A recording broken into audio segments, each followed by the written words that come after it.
Good evening, everyone. Welcome to Friday Nights with Ray. My name is Rishabh, aka Ray, and today we have a very special guest who is an expert on the topic, of course, which we'll be discussing.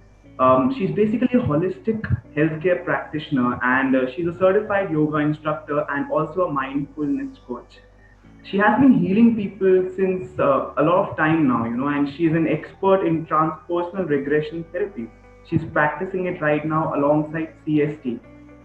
She's a very wonderful person. I know her personally as a friend as well. So I'd really like to welcome Miss Garima Verma.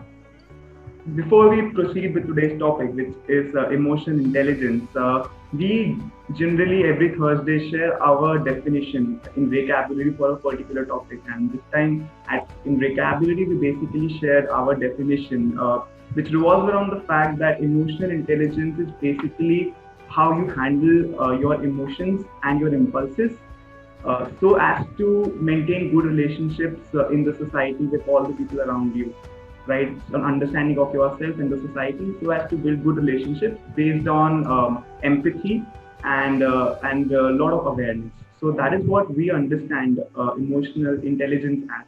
But we would love to know what is your take on it. How do you define it? As you said, Rishabh, that emotional intelligence is all about handling ourselves and our emotions, right? So, of course, emotional intelligence is that. But apart from that, how, as per my experience so far within the psychotherapy field, uh, it also came across that emotional intelligence is also about how well I am in touch with myself.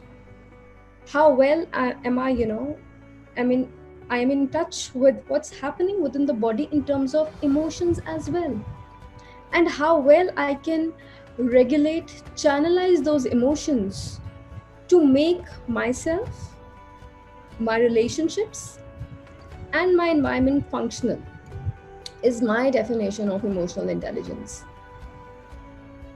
I think that's pretty beautifully explained there, Garima. Thank you so much for your insight on that. So, what would you say are the basic or the major components that come in emotional intelligence? Correct. So going back to the basic emotions, Rishabh, here.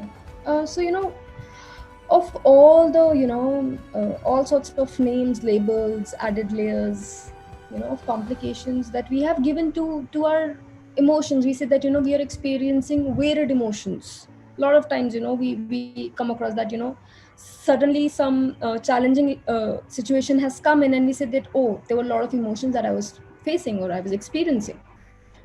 But every individual has some four basic emotions, which is sad, mad, bad, and glad. And we react and respond to situations in our lives out of these four basic emotions only. There is no fifth emotion out of these.